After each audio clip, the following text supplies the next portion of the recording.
Welcome to Kenton's videos. Enjoy the video. In this video, I will explain how to get VWAP on TradingView. To begin, simply open any chart on the TradingView platform.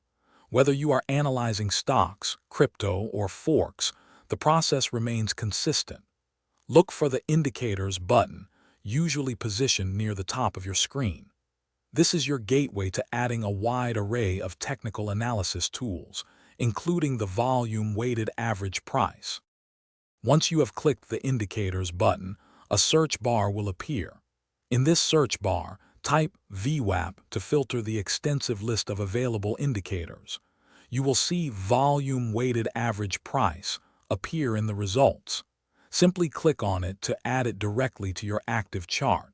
It's a straightforward process that takes only a few seconds to complete. After adding VWAP, you can customize its appearance and parameters. Click the small gear icon that appears next to VWAP on your chart. This opens the settings menu, allowing you to change the source, colors, and even add standard deviation bands.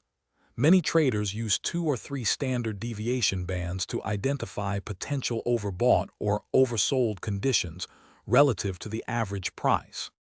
The volume-weighted average price is a powerful tool, often used by institutional traders. It calculates the average price of a security over a specific period, weighted by volume. This means that periods with higher trading volume have a greater impact on the average.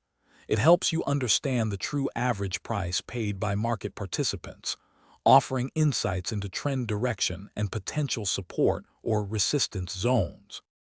Thanks for watching. Consider subscribing if we helped you.